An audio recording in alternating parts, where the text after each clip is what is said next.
Estamos de volta com o segundo bloco do Clube da Bola. Como eu falei, a gente vai falar de Série B, mas antes recebemos uma foto aí de um assunto lá do início do programa, do bloco anterior. Pode colocar na tela, é a foto de chover. Urgente, uma rodada, Corinthians rebaixado para a Série B. Que isso, pô? Fizeram a montagem ali? Quem são? Emerson, Luiz, você reconhece? Só o Emerson ficou Emerson. Os outros mudaram ali.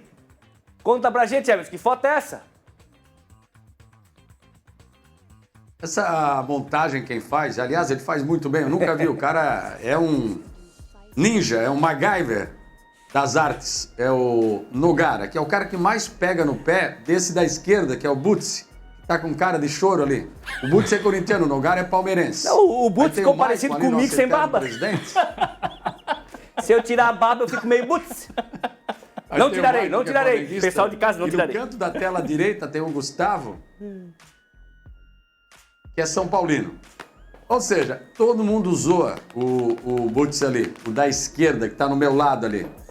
Aí já fizeram essa carinha de choro dele, porque, como eu falei no início, ele fez algumas apostas aí, tadinho, tem dado tudo errado. Tem se dado tão mal. E a turma não, como disse até o Alisson, pingou a bola, não tem jeito. Aqui não dá, não deixar quicando. E fizeram essa montagem aí. E eu não vi que não era eu. Eu olhei assim, montaram. Depois que eu percebi que era o grande Butz. Um abração pra galera de Blumenau. Ó, próximos jogos da Série B. Um hoje, um amanhã, o outro só na terça-feira. Pode colocar a arte na tela pra gente confirmar esses jogos, né? Hoje tem Chapecoense, daqui a pouco o Florão vai chegar, o Badá vai contar pra gente como é que anda a matemática da Chape. 5 da tarde recebe o Novo Horizontino, já tá pensando na Série A do ano que vem. Jogo na Arena Condá em Chapecó. Esse hoje. Amanhã, o Avaí encara o Ceará na Arena Castelão, lá em Fortaleza, um pouquinho mais tarde, às 6h30. O Avaí que já conseguiu, né, na matemática, se confirmar na Série B, se garantir, melhor dizendo, na Série B do ano que vem. E daí o terceiro representante, esse está vivendo uma situação complicada. O Brusque recebe no Augusto Bauer, em Brusque. Na terça, 9 da noite, o Botafogo. Nesse jogo lá, eu vi o jogo da Chapecoense, o Augusto Bauer, ele ficou mais apertadinho, né? Não dá pra pegar muito embalo na linha de fundo ali, porque pra frear pode ser complicado. Vamos falar, a gente fez ali os jogos, né, o Ian pode falar um pouquinho desse jogo do Avaí, Ceará e Avaí. Avaí um pouco mais tranquilo e você já relatou com gente já indo embora, Ian. Pois é, mancha, os jogos do Avaí nesse final de ano são meros protocolares, eu poderia dizer. O Avaí já não briga por mais nada na Série B. Vitória contra o Vila Nova tirou qualquer chance de rebaixamento, chegou aos 46 pontos. Mas assim, até o Alisson comentou na coluna dele no Jornal Impresso essa semana, rapaz, o que deve estar de time torcendo pro Avaí essa rodada é um negócio de maluco, né? O Ceará tá ali na boca do G4 também, a galera ali, o Novo Horizontino, o Mirassol, o Vila Nova, aquela galera que tá ali perto do G4 vai torcer um bocado pro Avaí. O Avaí que já teve a saída do Kevin e do Ademilson, jogadores pouco aproveitados essa temporada. O Kevin até iniciou o ano como titular, ainda com o Eduardo Barroca, mas teve uma lesão grave no joelho na partida contra o Joinville, ainda nas quartas de final do estadual. Voltou recentemente, mas entrou um pouquinho ali, poucos minutos, algum outro jogo da Série B. O Ademilson, que chegou no início da temporada, estreou contra o Concórdia, ainda na primeira fase do estadual. Estreou com gol, estreou com moral, mas também depois seguiu na reserva, foi reserva do Poveda, depois foi reserva do Igor, foi reserva do Wagner Love, enfim. Em nenhum momento conseguiu realmente se firmar, mostrar que veio, jogador ali revelado pelo São Paulo. Chegou até seleção de base, mas que também não mostrou muito no Avaí. Chegou a ser afastado, inclusive, junto com o William Potker, logo que o Anderson Moreira chegou. Foi reintegrado, entrou em alguns jogos, mas também não mostrou que veio. Foram 14 jogos, um único gol marcado. Sai sem deixar saudade, o Avaí soltou um comunicado oficial ontem, afirmando que não conta mais com esses jogadores, tinha um contrato até o final do ano. Acho que o Avaí faz bem já de realmente, pensando em 2025, já deveria ter feito isso há algum tempo, já sabe que realmente na Série B não ia ter condições de subir, então olha, planeja o ano que vem, monta realmente um elenco coeso para conseguir ter um 2024 melhor, né? Acho que o torcedor teve um 2024 extremamente frustrante, depois de chegar a liderar uma Série B, ficar um tempo no G4, terminar dessa forma, ainda mais de ano passado já ter brigado contra o rebaixamento, realmente deixa o torcedor bem magoado. Legal. Alisson Francisco, eu sou teu leitor e essa semana você escreveu sobre Freeland, sobre como é que tá Ele é diretor de futebol, gerente de futebol, executivo, não sei exatamente a função, muda sempre, né? Dependendo de quem chega, troca um pouco essa nomenclatura. Mas no último jogo, esse que a gente estava vendo as imagens, não sei se apareceu ali, tinha uma faixa bem grande. Fora Freeland, parte da torcida querendo o desligamento do diretor do Avaí. Como é que anda essa história? O fato, Mancha, é que não existe mais clima, não tem mais ambiente para a permanência do dirigente no estádio da Ressacada. Não só pelo que ele entregou nos últimos meses, né? Não dá nem para dizer que foram nas últimas temporadas, porque ele vai fechar uma temporada em meia. Então, a gente percebe que nesse período ele não conseguiu extrair o melhor que teve à disposição. Teve orçamento para isso, para montar um grande time, montar um elenco, e a gente percebe que o grupo do Avaí ele é falho em várias posições, tem muitas posições carentes, então isso faz parte do processo de contratação que refletiu dentro de campo no desempenho da equipe. Faltou também, acho que um pouquinho de comando, em algum momento ali que o Avaí dava indícios que havia jogado a toalha, que estava deixando o negócio meio frouxo. Acho que faltou também vir a público, vir a imprensa para dar aquela cobrada, para realmente instigar esse lado dos jogadores para que eles entregassem mais, buscassem esse acesso. Acho que o negócio ficou muito frouxo. Entra também nesse pacote de decisões o fato de o Avaí não ter disputado a Copa Santa Catarina. O Avaí focou na Série B porque o quê? Queria buscar o título, queria buscar o acesso. Ficou sem a Copa do Brasil em 2025, que traz retorno financeiro para o clube. A conta do Freeland ficou bem cara, né, para o Avaí pagar. Então não existe clima, não existe ambiente. E tudo isso criou essa panela de pressão na segunda-feira. Conselho Deliberativo, os conselheiros do Avaí convocaram uma reunião para que fossem dadas as explicações pelo presidente Júlio e também pelo diretor de futebol, né? E nessa reunião, nesse encontro, pelas informações que eu fiquei sabendo, inclusive em tempo real, o clima não foi nada bom, não foi nada amigável. Em determinado momento, quando o Eduardo falava sobre o planejamento de 2025, vários conselheiros, sem o menor respeito, sem a menor consideração com ele, falavam: você não é bem-vindo aqui, a gente não quer você aqui. Então chegou a ser uma coisa constrangedora essa reunião do Conselho Deliberativo do Avaí com o diretor de futebol. Então, por tudo isso, pelas informações que eu apurei depois dessa reunião, pelo presidente ter percebido que não existe mais ambiente, não existe mais clima e que isso pode inclusive refletir no processo eleitoral de 2025, que é o último ano de gestão. Se ele quiser permanecer, ele precisa do apoio desses conselheiros, então ele não vai entrar em rota de colisão com esses conselheiros para manter um profissional que não entregou nada. Se ele realmente tivesse entregando, tivesse dado títulos, tivesse montado um grande elenco, tivesse montado um grupo que pudesse permanecer em 2025, ele mesmo reconheceu, o Eduardo, que vai mandar embora 18 atletas. Então, se você manda embora metade do grupo que você montou, você errou. Você reconhece que errou. Então, acho que a conta ficou alta, ficou bem cara para o Avaí pagar, porque são atletas que têm contratos longos. Isso a gente vem falando há algumas semanas já aqui no Clube da Bola, que não é comum, não é natural isso no futebol atual, você fazer contratos longos. E jogadores que já estão naquela reta final de carreira. Então o Avaí vai ter que resolver essa situação para fazer essa faxina, para fazer essa varredura no estádio da Ressacada. Vai sair bem cara essa conta para o Avaí pagar, porque vai ter que buscar no acordo. Só que no acordo o cara pode se negar a fazer o acordo. E aí vai ter que bancar o salário mais ou quem sabe até 2 anos se o jogador quiser ficar no estádio da Ressacada, sentado no seu contrato que foi assinado por ele, pelo diretor de futebol. Então, por tudo isso, por esse pacote que não é pequeno, não existe mais clima para a permanência dele. Obviamente, nesse momento, a direção não vai falar, não vai comunicar oficialmente, mas a decisão internamente, pelo que eu apurei, já está tomada. Legal. Para a gente terminar o papo Avaí, seguir para os outros times, Emerson Luiz, já pensar em 2025, no caso do Leão, né? E alguém falou no último Clube da Bola, não lembro se foi o JP, Bianchi ou se foi o Ian, que falou assim: já que não temos mais nenhum objetivo na competição, vamos atrapalhar aí a tabela, vamos atrapalhar os outros, tentar mostrar um futebol aí, porque tem algum outro jogador que quer mostrar aquele serviço na retinha final para garantir pro ano que vem. O Mancha também tem aquela malinha branca que rola no vestiário, né? Que é aquela coisa sagrada que ninguém fala. Eu até brinquei na coluna no Jornal ND que é tipo Vegas, né? O que se faz em Vegas, fica em Vegas. E essas coisas ficam no vestiário. Se realmente acontece, não vaza, ninguém fala. Mas a gente sabe que rola muita mala branca nessa época. E a informação que chega é que o desempenho do Avaí contra o Vila Nova não foi por acaso. Teve um incentivo financeiro. Entendi. Teve aquela motivação, aquele bichinho. E aí o nosso querido Rui Guimarães falava muito sobre isso, né? A galera gosta de ficar no veludo. E quando pinga aquele negocinho a mais ali, meu amigo, que não precisa apresentar pra patroa em casa, dizer quanto é que ganhou. Nossa, rapaz, joga pro céu que a galera vai comendo grama. É o que tipo o caviar, né? Nunca ouvi, não provei, só ouço falar, né? Aquela coisa. Ó, Everson Luiz, é isso? É pensar em 2025, organizar a casa, porque o Avaí sempre entra, né? Quando começa uma Série B, o Avaí tá na lista ali de uns possíveis que vão conseguir o acesso, né? Sempre entra bem na competição. Esse ano acabou não conseguindo desempenhar. Aliás, um desempenho melancólico, né? Porque a gente vê o Avaí jogando ultimamente, olha, dá pena. Sabe? É um negócio assim sem tesão, sem alma. E isso já quando tinha possibilidade. Agora mesmo nem se fala. Mas quando o Dalpozo chegou, o Avaí deu aquela arrancada. Pô, legal. E vocês sabem melhor do que eu o que pode ter rolado aí nos bastidores. Claro que tudo pesa, resultado.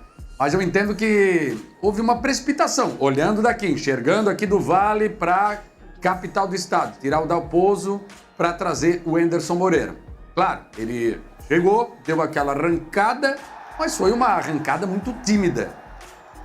E eu cheguei a cravar aqui naquele momento do Dalpozo que o time parecia ter recuperado a rota, a motivação, enfim, que o Avaí subiria. Mas foi frustrante, sabe? Foi um negócio realmente que não empolgou, não teve jeito. Com o Anderson Moreira, e mesmo com chance, o Avaí às vezes colava ali no G4, mas não desempenhava, enfim. Parecia um grupo sem sangue, sabe? Um grupo sem sangue no olho, pelo que a gente sentia assim. E é claro que isso vem da montagem, do perfil, do departamento de futebol, quem contrata. E tem muito isso, não adianta. O Avaí caiu, não se recuperou mais e está apenas cumprindo tabela só para atrapalhar os outros. Mas, no geral, foi uma campanha realmente muito decepcionante, viu, Mancho? Legal. No futebol, na vida, né, tem sempre o se, né? Se, né? E se o Avaí não tivesse ficado tanto tempo sem vencer, né, esses dois períodos com o Gilmar, depois esse período aí menor com o Anderson, poderia estar numa outra situação. Falar da Chape, que joga hoje, o Eduardo Florão atualiza pra gente a semana da Chape, que vai entrar em campo, aí o torcedor vai entrar em campo, a gente dizia antigamente que era a calculadora, né? Hoje é o smartphone, porque a calculadora tá aqui dentro. É isso, Florão? Oi, Mancha, um abraço para você, um abraço para o pessoal ligado com a gente aqui no Clube da Bola. Chapecoense entra em campo daqui a pouquinho, aqui na Arena Condá, jogo às 5 horas da tarde contra o Novo Horizontino. O Novo Horizontino, vice-líder da Série B do Campeonato Brasileiro, que ainda busca o título da competição e busca também confirmar de vez o acesso para a Série A, algo que é muito provável que aconteça aí nas próximas rodadas. Já a Chape entra em campo para encaminhar a permanência na Série B. Isso porque uma vitória contra o Novo Horizontino praticamente garante o clube aí na segunda divisão do ano que vem, porque são muitos jogos, muitos confrontos diretos na parte de baixo da classificação e o cálculo aí da média de pontos é que 43 de fato resolva a vida da Chapecoense. Por isso, essa partida é encarada com muita seriedade e também com um clima de final aqui no oeste de Santa Catarina, tanto que a diretoria realizou uma promoção de ingressos. O bilhete mais barato custa R$30, algo que foi praticado apenas na Copa Santa Catarina aqui nessa temporada. E além disso, o sócio torcedor pode trazer convidados. Então, o sócio que estiver em dia tem acesso a ele e pode convidar mais 2 pessoas. Ou seja, expectativa de um público que supere aí os 10 mil torcedores na Arena Condá para esse duelo contra o Novo Horizontino. Vale destacar também que no domingo a Chapecoense tem um jogo da Copa Santa Catarina contra o Concórdia, o clássico regional aqui. A Chape venceu o jogo de ida por 3-2. O duelo da volta é no Domingos Machado de Lima em Concórdia. O Concórdia precisa vencer por 2 gols de diferença para avançar para a final. Em caso de vitória por 1 gol de diferença, o jogo vai para os pênaltis. A Chape, claro, joga pelo empate, inscreveu os jogadores do elenco principal para a Copa Santa Catarina, tem a possibilidade de se reforçar com alguns desses jogadores, como o zagueiro Eduardo Doma, que está fora do jogo contra o Novo Horizontino por suspensão. Então fica essa expectativa aí também do jogo da Copa Santa Catarina, porque a Chape, além de querer encaminhar a vaga na permanência na Série B do Brasileiro do ano que vem, quer também uma vaga na Copa do Brasil, e isso só pode ocorrer através da Copa Santa Catarina. Volto contigo, Mancha. Obrigado, Florão, pelas informações. A gente segue no oeste do estado com outro titular aqui do programa, aliás, camisa 10 do Clube da Bola, meu ídolo Sérgio Badá. Conta tudo pra gente, Badá. Olá, Marcelo Mancha, um grande abraço para você, todos ligados no Clube da Bola. Chapecoense conseguiu uma importante vitória na última terça-feira lá em Brusque pelo placar mínimo de 1-0. Foi um jogo ruim tecnicamente, a bola sofreu barbaridade, às vezes deu pena da bola que estava em campo, de tão maltratada que ela foi pelos jogadores do Brusque e também da Chapecoense. O Brusque foi melhor no jogo, teve mais volume de jogo, mais posse de bola, atacou mais, concluiu mais, só que não soube aproveitar essa superioridade e não conseguiu fazer um gol sequer, até por isso tem o pior ataque da competição. O jogo foi muito ruim, nivelado por baixo, quem acompanhou o jogo deve concordar comigo. A Chapecoense foi lá para se defender, jogando no esquema com 3 zagueiros, o Gilmar Dalpozo entendeu que seu time vinha tomando muitos gols, e é verdade, eu fui um dos que questionei a quantidade de gols que a Chapecoense estava tomando nas últimas partidas. Então a Chapecoense foi competente na sua estratégia, se defender com 3 zagueiros e esperar ou uma bola parada ou um contra-ataque. E ele veio no segundo tempo com o garoto Ítalo, que aliás entrou muito bem no jogo, puxou um contra-ataque, sofreu o pênalti, que para mim foi muito bem marcado, e aí o Walter Clara converteu e foi o que a Chapecoense precisava, fez 1-0 e depois tratou de segurar o resultado, até pela falta de capacidade do Brusque de transformar os seus ataques em situações de gol. O próprio Marcelo Cabo falou que o time chegou 19 vezes ao ataque e não criou nenhuma única oportunidade para marcar. Então, para a Chapecoense foi um resultado importantíssimo, vai a 40 pontos, fica numa situação um pouco mais tranquila e hoje tem um jogo decisivo contra o Novo Horizontino. O Novo Horizontino que para mim é um dos destaques da Série B, um time que a minha impressão é que estará pela primeira vez na história na Série A do Campeonato Brasileiro. Então é um jogo diferente, é um jogo em que a Chapecoense vai ter que jogar mais. Tecnicamente vai exigir muito mais o Novo Horizontino do que exigiu o Brusque. Por isso que hoje o Dalpozo tem que armar uma outra estratégia, não para o time ficar só se defendendo, mas jogar. Até porque a Chapecoense precisa da vitória, porque se for a 43 pontos, nós sabemos que com esta pontuação aí, provavelmente já garante a permanência na Série B depois de uma temporada muito turbulenta. Então é jogo decisivo e a expectativa do maior público do ano, logo mais 5 horas na Arena Condá. Para finalizar, amanhã temos jogo decisivo também pela Copa Santa Catarina, lá no Domingos Machado de Lima, em Concórdia. Jogo valendo vaga à final da competição. No primeiro jogo, a Chapecoense venceu por 3-2, mas estava vencendo por 3-0. Deixou escapar uma bela vantagem no primeiro jogo. Amanhã, Chapecoense joga pelo empate para se classificar, mas o Concórdia precisa de uma vitória simples para pelo menos levar para os pênaltis. Vai ter o apoio da torcida local, então vai ser um clássico quente amanhã, Concórdia e Chapecoense, válido pela Copa Santa Catarina. E semana que vem a gente passa tudo a limpo nesses 2 jogos decisivos e importantes para o Verdão do Oeste. Grande abraço a todos e até semana que vem.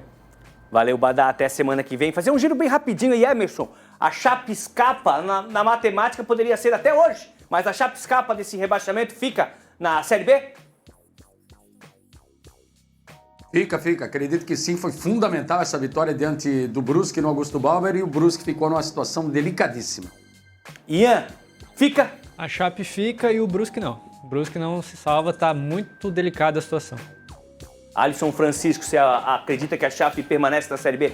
Mancha, era aquilo que a gente falava, né? O jogo-chave pros catarinenses da Série B era esse duelo entre eles. Um mataria o outro. E ficou claro isso. A Chapecoense conseguiu dar aquele sprint, se livrou um pouquinho mais, se afastou ali da zona de rebaixamento e dificilmente o Brusque sai do Z4. Legal. Falando em Brusque, vamos fazer o seguinte, vamos conversar com o Kaká lá em Itajaí. Kaká Oliveira vai atualizar pra gente a semana do Bruscão e a missão difícil que o quadricolor tem nesse restinho de Série B. Fala aí, Kaká. Oi, Mancha! Olá para você que tá ligado no Clube da Bola. Pois é, meio de semana foi dolorido pro torcedor do Brusque porque praticamente o rebaixamento se torna inevitável. A derrota para a Chapecoense de novo no Augusto Bauer deixa o Brusque numa situação muito complicada na Série B.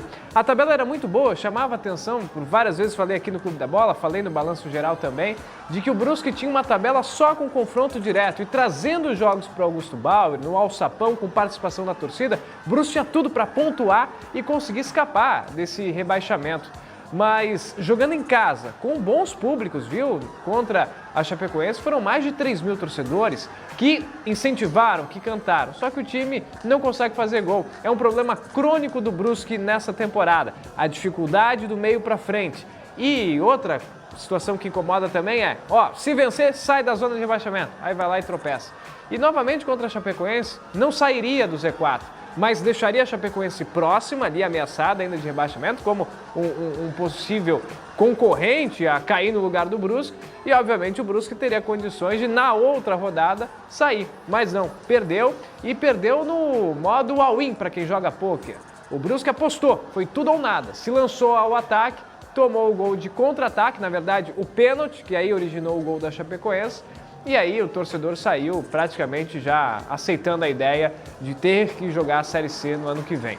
A rodada tem ajudado o Brusque que não se ajuda, são 3 jogos que não conseguem a vitória, perdeu de novo em casa, mas novamente vai ter um confronto direto na terça-feira contra o Botafogo de Ribeirão Preto, no Augusto Bauer. Mas assim, a mobilização da torcida já deve ser baixa, a gente não deve ter um grande público na terça-feira. O Brusque vai jogar depois da maioria dos clubes, né, porque já temos rodada nesse final de semana. Então, assim, matematicamente ainda tem chance de escapar, mas segundo a Universidade de Minas Gerais, são mais de 90% de chance de rebaixamento. E assim, a forma como o time perdeu, o abatimento, a gente sente, né? E terça-feira tem um desfalque importante, que é o goleiro Matheus Nogueira, que recebeu o 3º cartão amarelo no pênalti que ele cometeu. Então assim, são muitos desfalques, Poleiro tem feito muita falta, porque o Uruguai que foi contratado chegou fazendo gols importantes, mas assim, o Brusque do meio pra frente não consegue fazer gol, e aí se você não faz gol, você não vence. O Marcelo Cabo falou sobre isso também, né? Incomoda, porque o Brusque cria, mas na hora de finalizar o pezinho não está calibrado e o Brusque não consegue balançar as redes. A situação é muito complicada, foram muitos problemas ao longo do ano, não jogar em Brusque atrapalhou demais na campanha, mas agora está jogando no Augusto Bauer e mesmo assim não consegue pontuar. Perdeu para a Chapecoense, tem o Botafogo de Ribeirão Preto em casa e a dificuldade da permanência está cada vez maior. Volto contigo, Mancha. Valeu, Kaká, pelas informações. Vou pedir para o nosso diretor de imagens, o Carlinhos Monteverde, colocar na tela a tabela da Série B atualizada para a gente dar aquela olhada no G4, no Z4, quem tem mais garrafa para vender aí. Santos 62, um pouquinho na frente do Novo Horizontino, que tem 60, um degrauzinho abaixo, o Sport com 59, mesma pontuação do Mirassol, fechando o G4. Ceará tem 54, Vila Nova 52, América Mineiro também 52, um pouco abaixo do Goiás com 51, Coritiba tem 50, o Operário de Ponta Grossa fecha a primeira página, né, os 10 primeiros, com 50 pontos. Daí, pouquinho mais distante, o Avaí abre a página 2 ali, a 11ª posição para o Leão da Ilha com 46, o Amazonas, olha só, 45, Chapecoense 40, Paysandu 40, Botafogo 39, Ponte Preta 38. Zona perigosa, tem o CRB com 36, o Ituano com 34, o Brusque com 33 e o Guarani de Campinas com 31 pontos. Emerson Luiz, rapidamente uma análise aí, quem tu acha?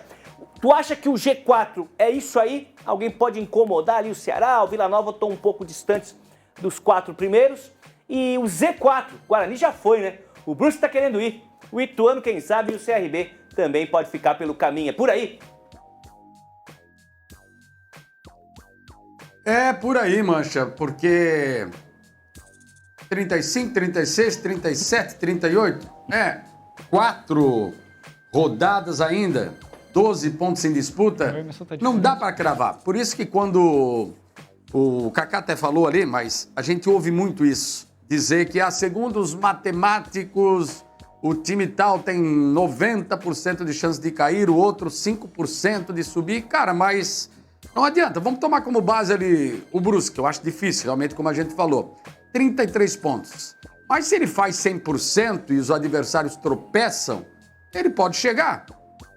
É só ver o que aconteceu lá em 2019. Por isso eu uso muito esse exemplo com o Fluminense, que estava, segundo esses matemáticos, 99,9% rebaixado. Aí fez uma virada maravilhosa e permaneceu na Série A naquele ano, quando o Cuca, inclusive, comandava o Fluminense.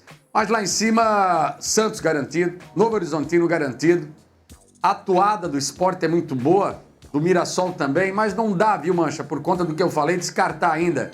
Ceará, principalmente. Vila Nova eu acho muito mais complicado, mais difícil. O América Mineiro eu achei que estaria nas cabeças ali e os demais acho que vão cumprir tabela. E lá do outro lado, aí sim, Guarani 7 de diferença, aí vem o lado emocional. É difícil você arrancar agora, você está quebrado emocionalmente. Como é o lado do Brusque também. Difícil. Esse, sabe, é um jab, é um soco no estômago. Essa derrota deve ter produzido aí no Brusque dentro do estádio Augusto Baldi. Você vai ter que encontrar aí uma motivação extra. Mas difícil, ó, acho que o Guarani sim, o Brusque a gente torce que não, mas é difícil. Mas tá muito embolado ali também, viu, Mancha? Tá embolado até a Chapecoense. Porque a Chape tem 4 pontos a mais do que o CRB. Os demais, sem dúvida nenhuma, aí sim, entra aquela conta dos 45, acho que escapa. Mas cravar, é Guarani, já era, Santos e Novo Horizontino, que já subiram, Mancha. Tá certo. Até fica a dica aqui, não tô criticando, mas uma dica, né? Uma dica pro Mirassol, se ele conseguir realmente esse acesso, chamar o pessoal ali da moda, do marketing, dar um up no uniforme do Mirassol. O uniforme do Mirassol não tem pinta de Série A. Alisson Francisco, o que você acha aí? Teremos 3 paulistas no G4 até o fim?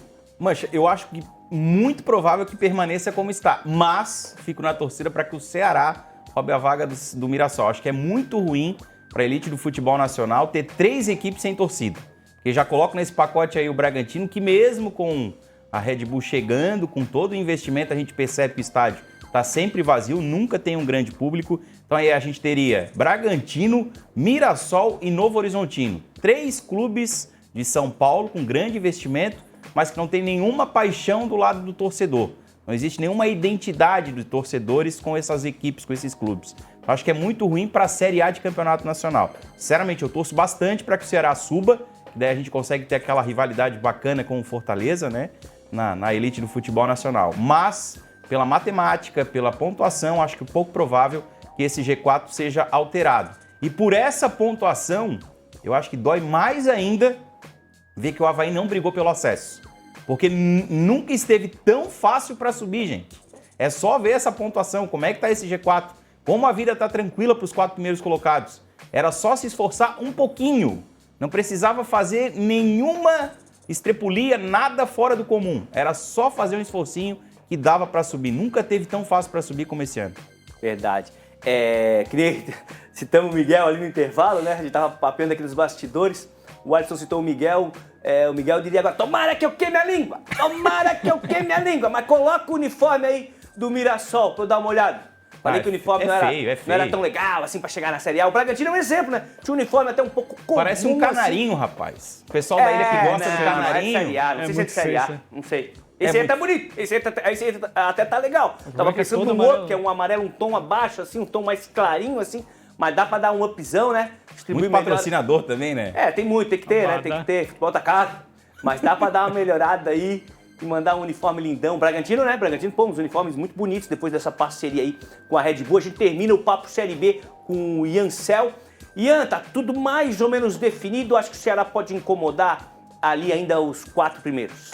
Olha, Mancha, eu acho que está definido, mas pelo lado do Ceará depende muito dele vencer ou não o Avaí amanhã. Acho que se não vencer o Avaí já era, o G4 fica por isso mesmo. Eu lamento muito, porque como o Alisson, eu sou muito favorável a times de massa, times de torcida, assim, que tem aquela cara de Série A, pelo menos, sabe? A gente vê alguns times que subiram recentemente, assim, o próprio Bragantino, aí agora o Novo Horizontino e o Mirassol. Você vai ver os jogos, os times embalados, bem dentro do G4 e um monte de espaço vazio no estádio, sabe? Uma coisa que eu acho que tira um pouco o brilho, assim, da principal divisão do país.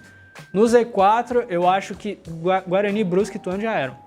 O CRB ainda tem alguma chance ali, muito pela falta de futebol que a Ponte Preta vem apresentando. Legal. E a gente fala isso, né? Em relação também se o torcedor da casa não vai, por exemplo, a gente citou ali o Bragantino na Série A, o Mirassol, o Novo Horizontino na Série B, são times que não tem tanta torcida.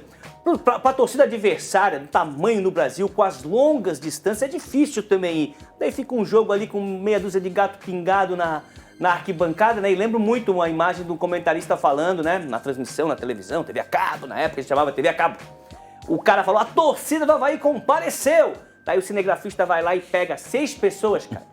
Tinha 6 pessoas, dessas 6, 5 não estavam interessadas no jogo, estavam conversando, um mexendo no celular, o cara vendo rios, e um lá meio torcendo, meio olhando, né? Não é a torcida do Avaí, alguns pouquíssimos torcedores conseguiram se deslocar, era um jogo no centro no sudeste do Brasil, realmente às vezes fica difícil aquele jogo do dia de semana. Se o time não tem torcida, a torcida adversária não vai, realmente não fica aquele jogo empolgante. Tem outra situação também, por exemplo, vai jogar Mirassol e Corinthians, por exemplo. Cara, 90% do estádio vai ser torcedor do Corinthians. Ah, não, mas estão, sei lá, com a camisa do Mirassol, não estão com a camisa do Corinthians. Mas, pô, tu acha? Vai jogar Novo Horizontino e Corinthians, São Paulo, Palmeiras, enfim, ou qualquer um dos grandes do Rio, ou mesmo de Minas. Cara, vai ser 90% do estádio ali de torcedor rival. Aí acaba que o fator casa nem faz tanta diferença assim, né? Verdade, bem observado. Ó, vou pro intervalo, deixa eu mandar um abração pro Arthur, que é primo da Nath, veio aqui nos estúdios hoje conhecer um pouquinho aí dos bastidores do Clube da Bola. Ele diz que é havaiano, joga futebol e curte desenhar anime, mangá, manjas? Aquele desenho oriental, cara, é fera demais. Um abração pro Arthur e vamos pro intervalo, a gente volta, tem muito assunto ainda pra falar. Copa Santa Catarina, Copa do Brasil, se der tempo, Libertadores, eita, rapidinho.